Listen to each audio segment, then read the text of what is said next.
So hello दोस्तों, कैसे हैं आप? स्ट्रॉन्गेस्ट हंटर के एपिसोड 69 के साथ हाजिर हूँ। एपिसोड की शुरुआत में यहाँ पे जो सूटा होती है उसने जो सूप बनाया होता है उसके अंदर वो हाथ डाल रही होती है। मेंग ये सब कुछ देखते हुए अपने मन में सोचते हुए कहता है कि क्या ये जो चिकन का सूप है वो इसने अभी अभी बनाया था ना, तो ये गर्म होगा। ज़ुटाओ मिंग से कहती है कि ये जो ह्यूमंस की जो कुकिंग की स्किल्स हैं वो क्या होती है। मिंग ये सुनते हुए सर हैरान होता है और वो कहता है कि इसे कुकिंग की स्किल जाननी है।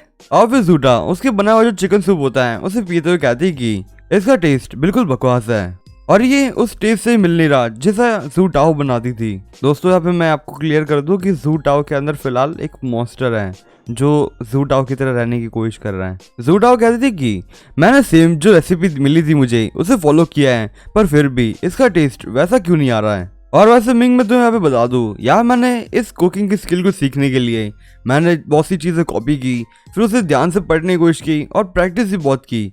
पर उसके बाद फिर मैंने यहाँ पे एक रेस्टोरेंट ओपन करने की कोशिश की और फिर जैसे ओपन किए वैसे फिर वहाँ पे कुछ ह्यूमंस खाना खाने आए थे, पर उन्हें वो खाना पसंद नहीं आया। सब इसे कान से यहाँ पे जो रिसिप्ट थी मैंने उसे तोड़ दिया और फिर उसके बाद उसी आदमी को तोड़ दिया जिसने यहाँ पे मेरा रिव्यू अच्छा नहीं दिया था। और फिर उसको मैंने मारने के बाद वही रिवर में डाल दिया जहाँ पे तुम इस वाले मॉन्स्टर से मिले थे। मिंग बड़ी हैरानी से उस ज़ुटाओ से कहता है कि तुम जो मॉन्स्टर्स होते हो वो सिर्फ दूसरे लोगों को मारने के लिए पैदा नहीं होते हो। और एक मिनट, तुम यहाँ पे इस चीज के अंदर परफेक्ट क्यों ना चाह रही हो? ज़ुटाओ कहते हैं कि देखो मुझे यहाँ पे एक्चुअल में तुम लोगों के जो नेचर है उसे पूरी तरह से सीखना है और फिर जैसे मैं सीख जाऊँ उसके बाद ही मैं अपने आप को एक्सपोज करना चाहूंगी, क्योंकि अगर मुझे कोई अभी ऐसे ही देख लेगा सोच लगेगा कि मैं मॉन्स्टर ही हूँ। मेंग उस बीस्ट से कहता है कि तो तुम यहाँ पे कोई सैवेज बीस्ट हो और वैसे देखो इसमें कोई फर्क नहीं पड़ता कि तुम क्या करना चाह रही हो और तुम हमारे साथ घुलने मिलने की कोशिश कर रही हो, तुम कभी भी एक ह्यूमन नहीं बन सकती हो। ज़ुटाओ हंसते हुए कहते हैं कि अबे तुम यहाँ पे ये जो फिश देख रहे हो उसे तुम गरम गरम पैन के अंदर ऐसे ही डाल देते हो पकाने के लिए,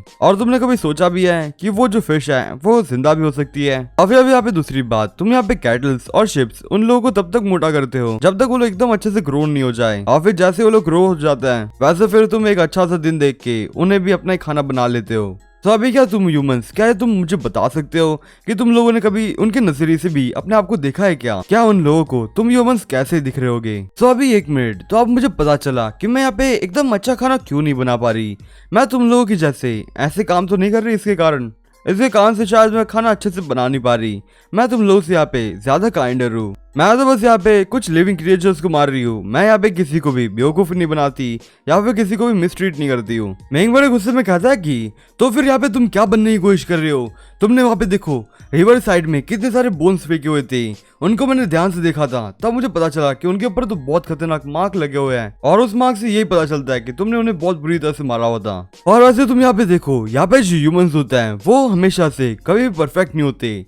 वो लोग इधर एकदम अच्छे होते हैं या फिर वो लोग बुरे भी हो सकते हैं। पर अभी तुम खुद को ही देख लो, यहाँ पे तुम यहाँ पे एक ह्यूमन तो दिख रही हो पर तुम अभी यहाँ पे एक पैरासाइट की जैसे ही हो, उससे ज्यादा कुछ भी नहीं। और वैसे तुम यहाँ पे देखो, मैं अगर तुम्हें यहाँ पे एकदम सच्ची बात बताऊं तो मुझे नहीं लगता कि तुमने कभी भी एक ह्यूमन के जैसे अच्छे काम भी किए होंगे। और मैं तुम्हें एक और बात बताना चाहूंगा, तुमने यहाँ पे भले ही बहुत सी चीजें सीखी भी क्यों ना हो, पर मुझे ऐसा लगता है कि वो सारे इविल जो ह्यूमंस हैं उनकी बातें तुमने सीखी हुई हैं, क्योंकि तुम्हारी बातों से तो वही पता चल रहा है। और अभी तुम्हारी बातें सुनने के बाद मुझे लगता है कि कुछ और भी सुनने लायक बचा हुआ होगा। और वैसे मैं तुम्हें इतनी बात सुनने के बाद इतना तो कंक्लूड कर ही सकता हूँ कि तुम अपना जो नेचर है उसे चेंज नहीं कर सकते। तुम एक इविल ह्यूमन की साइड पे निकल चुके हो और तुम अपनी पूरी जिंदगी तक अपने इविल साइड पे ही रहने वाले हो। तो फिर वो दूसरा मॉन्स्टर मिंग को देखते हुए कहता है कि मैंने अपना मन बना लिया, मैंने अभी यहाँ पे अपना मन बदल लिया है। सबसे पहले तो मैं इसका गट सिखाने वाला हूँ। और वैसे रुको, इसकी जो जुबान है जो इतनी चलाई जा रहा है उसे पहले खा लेता है तुम्हारी जो चिकन सूप है उसके साथ। और तभी ज़ुटा अपने हाथों के अंदर से कुछ नील्स निकालती है और बड़े इविल से फेस में कहती है कि ये जो ह्यूमंस हैं वो लोग एक डिश बनाते हैं जिसका नाम बॉइल्ड लाइव फिश होती है। तो अब चलो मैं इस डिश को रिक्रिएट करती हूँ, क्योंकि मैं यहाँ पे कोई ह्यूमन नहीं हूँ। तो फिर वो दूसरा मॉन्स्टर मिंग के ऊपर अपनी जुबान से अटैक कर चुका होता है, पर मिंग उसकी जुबान से बच चुका होता है। वो मॉन्स्टर ये देखते हुए कहता है कि तुम्हारी स्किल्स तो काफी ज्यादा अच्छी है, पर मुझे लगता कि वो अब ऐसे काम करने वाली है। और वो ऐसे बोलते हुए अपने सिर को चीरते हुए उसके अंदर से उसके कुछ टेंटिकल्स बाहर निकाल देता है। और ये जो सारे टेंटिकल्स होते हैं वो बहुत ज्यादा अमाउंट में होता है। और वो मिंग से कहता है कि तो अब चलो चलो इसे डॉज करके दिखा दो। मिंग उसकी टेनिकल्स को देखते हुए सिर्फ पीछे से रखने की कोशिश कर रहा होता है, पर फिर तुरंत ही उसे याद आता है कि उसके पास तो क्रिस्टल था और फिर वो तुरंत ही वहाँ पे अपना क्रिस्टल यूज करता है, जिससे कान से जूटा बहुत ज्यादा हैरान होती है। पर फिर तय वहाँ पे वो दूसरा मॉन्स्टर मिंग के ऊपर अटैक कर चुका होता है, पर मिंग अपने एक पंच की मदद से उसके जो टेंटिकल्स होता है उसे वहीं पे रोक देता है। तभी जूटा दूसरे मॉन्स्टर से कहते हैं कि ये इसकी सोल पावर यूज कर रहा है, तो इसे कान से इसे ध्यान से रहना। पर फिर तय मिंग एकदम तेज से उसकी ultimate violet soul art use करता है, जैसे कान से आसमान से आइस के कुछ पंचेस आ चुके होते हैं और वो सारे पंचेस वो जूटाओ के घर के ऊपर गिरते हैं, जैसे कान से छत टूटते हुए जूटाओ के ऊपर सारे पंचेस लगने लग चुके होते हैं। और फिर हमें थोड़ी देर के बाद सीन दिखाया जाता है जहाँ पे जूटा बर्फ के अंदर जम चुकी होती है और उसके साथ साथ उसका दूसरा मॉन्स्टर था वो भी बर्फ के अंदर जम चुका होता है। तब फिर वो गॉडेस मिंग से कहती है कि मिंग तुम यहाँ से जल्दी से भाग जाओ, क्योंकि अभी यहाँ पे ये जो दोनों है वो अभी भी जिंदा है। मिंग तुरंत ही वहां से एकदम तेज से भागने लग चुका होता है। वो गॉडेस मिंग से कहते हैं कि अबे तुमने यहाँ पे जो पंच यूज किया था उन मॉन्स्टर्स के ऊपर उस आइस क्रिस्टल को यूज करते हुए उसके अंदर एक्चुअल में तुम्हारी जो सोल पावर थी उसे मिक्स कर दिया गया था। सभी से कान से वो पंच बहुत से पावरफुल था, वो इतना पावरफुल था कि वो एक लॉर्ड रैंक की स्पीशीज को तो हरा ही सकता था। मिंग बड़े हैरानी से कहता है कि तो यहाँ पे कोई लॉर्ड रैंक का बीस्ट है क्या अंदर? वो गॉडेस कहते हैं कि शायद से वो जो फीमेल थी ना वो शायद से लॉर्ड रैंक की हो सकती है। तब फिर मिंग भागते हुए उस गॉडेस से कहता है कि क्या तुम मुझे बता सकती हो कि वो कौन सी स्पीशीज से बिलोंग करता है और वो लोग यहाँ पे ह्यूमंस के अंदर कैसे ट्रांसफॉर्म कर पा रहे हैं? तब वो गॉडेस मिंग से कहती है कि देखो अभी यहाँ पे मॉन्स्टर स्पीशीज जो आई है तुम्हारे सामने वो तुम ह्यूमन से काफी ज्यादा मिलती जुलती है। और वैसे यहाँ पे तुम देखो मुझे यहाँ पे एकदम पक्का तो पता नहीं, पर यहाँ पे जो स्पीशीज होती है मोस्टली इनके पास ऐसी एबिलिटीज होती है जो अपने आप को इवॉल्व कर पाते हैं। और फिर अभी इन लोगों का जो इवोल्यूशन होता है वो वैसे तुम लोगों का जो इवोल्यूशन है उसके जैसा होता है, पर अभी यहाँ पे ज़रा सा डिफरेंस है। उन लोगों का जो इवोल्यूशन टाइम होता है वो ज़रा कम होता है, वो सिर्फ 1 महीने के अंदर ही ये इवोल्यूशन कर सकता है, पर तुम जैसे ह्यूमंस ये एवोल्यूशन करने के लिए कुछ हजारों साल लग जाता है। मिंग उस गॉडेस से कहता है कि ये तो काफी ज्यादा तेज है ये लोग, मैंने अब तक देखो ऐसी मूवीज देखी थी और ऐसी कॉमिक्स देखी हुई है जिसके अंदर ये सारे जो मॉन्स्टर्स होते हैं उन्हें तो ऐसे स्टूपिड दिखाया जाता है जैसे कि वो सारे कुछ ऐसे नॉर्मल एनिमल्स पड़े हुए हैं, पर यहाँ पे देखो इन लोगों का जो रैंक है वो तो एक एडवांस रेवोल्यूशन हंटर के जितना ही हो चुका है। वो गॉडेस मिंग से कहते हैं कि अबे तुम ये सारे जो हीरोज की बात बता रहे हो जो तुमने टीवी पे देखी होगी, वो सारे जो मॉन्स्टर्स हैं वो एक्चुअल में ह्यूमन नहीं बनाए हुए हैं, सब इससे कान से वो जरा वीक हो जाते हैं। पर अभी तुम यहाँ पे देखो यहाँ पे जो लो डायमेंशनल जो क्रिएचर्स हैं भले उन लोगों के पास कुछ ज्यादा चीजें हैं नहीं, पर उन लोगों के पास जो स्ट्रेंथ है वो काफी ज्यादा स्ट्रांग है। और वैसे तुम ह्यूमंस वैसे बहुत ज्यादा लकी हो, क्योंकि अगर वो लोग इस अर्थ के ऊपर होते तो तुम लोग तो बिल्कुल भी नहीं बचते। और वैसे वो सारी जो क्रिएचर्स हैं वो अपने प्राइमरी स्टेज में हैं, सब इससे कान से वो लोग कुछ ज्यादा कर भी नहीं सकते हैं। तभी फिर मिंग गॉडेस से कहता है कि अभी जो प्रोफेसर की जो एनालिसिस थी वो बिल्कुल सही थी।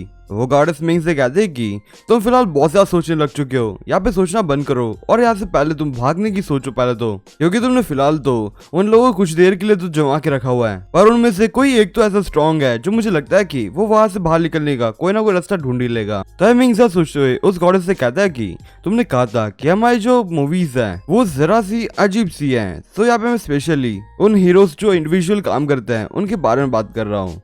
और फिर मिंग जरा जोश में आते हुए कहता है कि तो फिर मैं यहाँ पे अकेला ही इन मॉन्स्टर्स को नहीं संभाल सकता, तो फिर मैं यहाँ पे पहले पीछे जाके कुछ रिफोर्समेंट को बुला के लाता हूँ।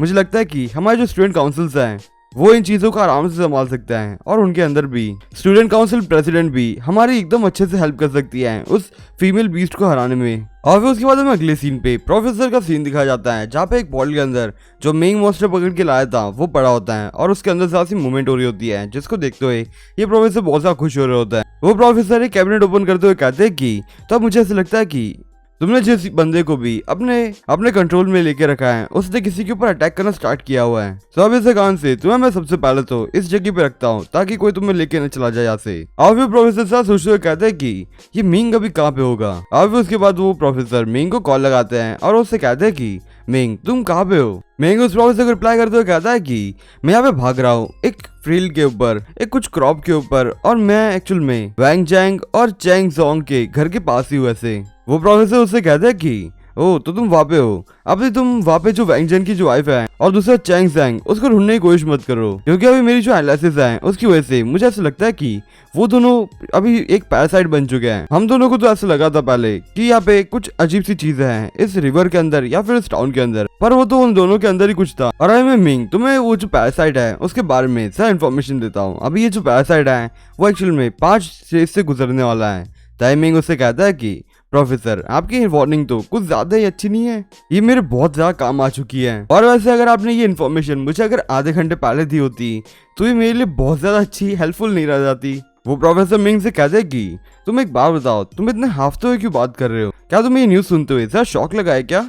टाइमिंग उस प्रोफेसर रिप्लाई करते हुए कहता है कि प्रोफेसर मैं अभी अभी जस्ट उन लोगों के घर से भाग के आ रहा हूँ और मैं यहाँ पे अपनी लाइफ के लिए अभी भाग रहा हूँ। अभी प्लीज आप जल्दी करते हुए मेरी मदद कीजिए, आप जल्दी से हंटर ऑर्गेनाइजेशन में कांटेक्ट करिए और वहां से कुछ हेल्प लेके आइए, क्योंकि अभी आप ये जो दोनों हैं उन दोनों के अंदर पैरासाइट बीस्ट आ चुके हैं। और हाँ प्रोफेसर, अभी उन दोनों में से ज़ू टाओ एक लॉर्ड रैंक के बीस्ट की एक पैरासाइट है। वो प्रोफेसर मिंग से कहता है कि तो फिर ठीक है, मैं उन्हें कांटेक्ट करता हूँ। और एक मिनट, हेलो मिंग तुम वहाँ पे हो क्या? रिप्लाई दो। पता है मिंग उसकी बातों का कोई रिप्लाई नहीं दे रहा होता है। वो प्रोफेसर जोर से चिल्लाते हुए कहता है कि हे मिंग क्या तुम चुप क्यों हो गए हो? प्लीज मेरी कोई बातों का रिप्लाई दो, तुम जल्दी से कुछ बताओ। तो दोस्तों आज के लिए बस इतना ही, मैं आपसे फिर मिलूंगा इस सीरीज के अगले एपिसोड के साथ। तब तक के लिए बाय।